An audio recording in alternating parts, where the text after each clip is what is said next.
નમસ્તે વિદ્યાર્થી મિત્રો, યોગી એજ્યુકેશન ગુજરાત યુટ્યુબ ચેનલમાં સ્વાગત છે તમારું સ્ટુડન્ટ્સ. આજે આપણે જોઈશું ગુજરાત માધ્યમિક અને ઉચ્ચતર માધ્યમિક શિક્ષણ બોર્ડ ગાંધીનગર દ્વારા જે પ્રશ્ન બેંક જાહેર થઈ છે એ પ્રશ્ન બેંકનું સોલ્યુશન ધોરણ 10 અને ધોરણ 10 માટેના જે સમાવિષ્ટ પ્રકરણો છે પ્રકરણ 8 ત્રિકોણમિતિનો પરિચય અને 9મું પ્રકરણ છે ત્રિકોણમિતિના ઉપયોગો.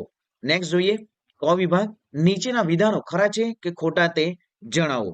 sin 30 બરાબર 1/2 છે તો આ વિધાન સાચું છે. દરેક a ની કિંમત માટે sin a બરાબર cos a થાય તો આ વિધાન ખોટું છે. નેક્સ્ટ થર્ડ, થીટા માપવાળા કોઈ એક ખૂણા માટે sin થીટા બરાબર 4/3 શક્ય છે તો આ વિધાન ખોટું છે. જેમ જેમ થીટાનું મૂલ્ય વધે તેમ તેમ sin થીટાનું મૂલ્ય વધે છે તો આ વિધાન પણ સાચું છે. નેક્સ્ટ ફિફ્થ જોઈએ, sin કૌંસમાં a પ્લસ b બરાબર sin a plus sin b બરાબર તો આ વિધાન ખોટું છે.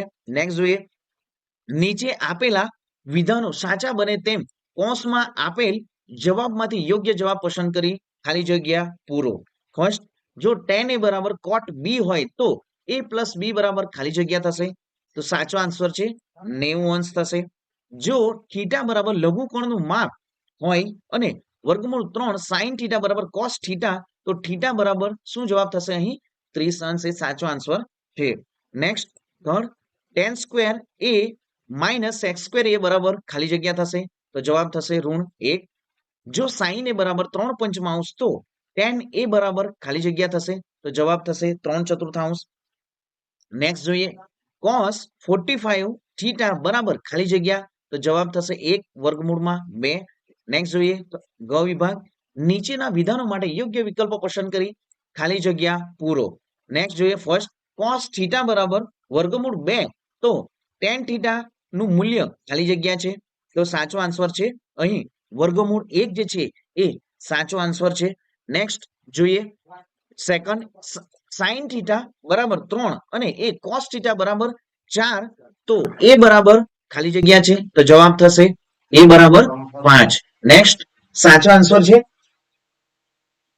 થર્ડ, tan થીટા બરાબર 5/12 તો cos થીટા બરાબર ખાલી જગ્યા થશે તો જવાબ થશે 12/13. નેક્સ્ટ જોઈએ 1 cos સ્ક્વેર થીટા બરાબર √1 બરાબર સાચો આન્સર થશે બી tan સ્ક્વેર થીટા.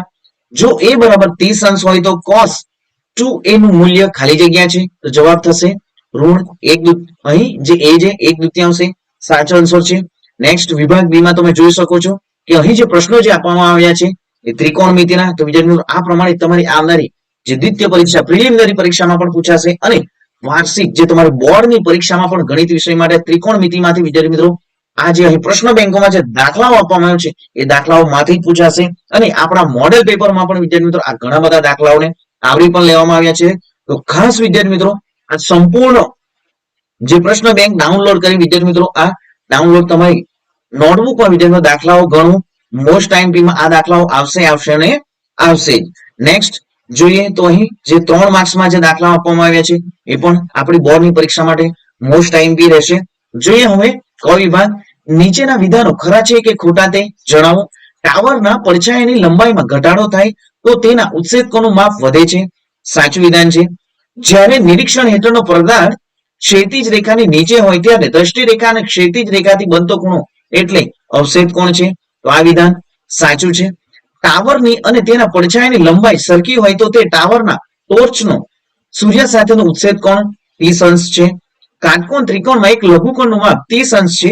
આ ખૂણાની સામેની બાજુની લંબાઈ તેના કર્ણની લંબાઈ કરતા અડધી થાય છે તો આ પણ સાચું વિધાન છે. નેક્સ્ટ જોઈએ, 3 મીટર લંબાઈની નિસરણી દિવાલને ટેકવીને મૂકી છે.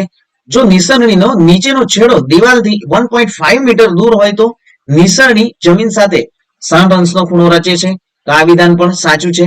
નેક્સ્ટ જોઈએ, સૂચના અનુસાર ઉત્તર લખો, ઉત્સેચકોની વ્યાખ્યા લખો.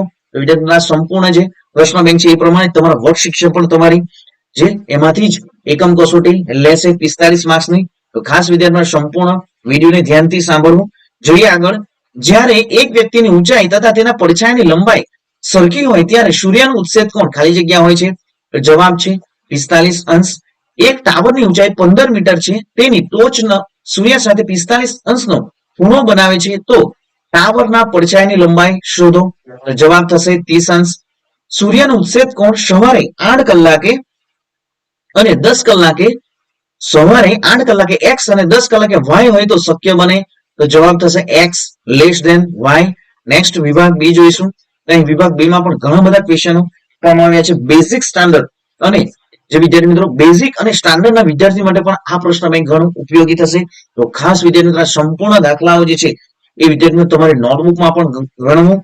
વિભાગ ડી માં પણ તમે જોઈ શકો છો વિદ્યાર્થી મિત્રો આ પ્રમાણે જ જે તમારી એસએસસી બોર્ડની પરીક્ષામાં પણ વિદ્યાર્થી મિત્રો આ ચેપ્ટરોમાંથી જે લેવામાં આવ્યા છે પ્રશ્ન બેંકમાં, ગુજરાત બોર્ડની જે પ્રશ્ન બેંક છે, તો વિદ્યાર્થી મિત્રો આ પ્રશ્ન બેંકમાંથી તમને એસએસસી બોર્ડમાં પણ દાખલાઓ પૂછાશે.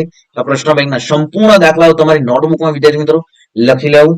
મળીશું વિદ્યાર્થી મિત્રો હવે નેક્સ્ટ વિડીયોમાં નવી જ્ઞાન નવી માહિતી સાથે. જય હિન્દ વિદ્યાર્થી મિત્રો, વંદે માતરમ.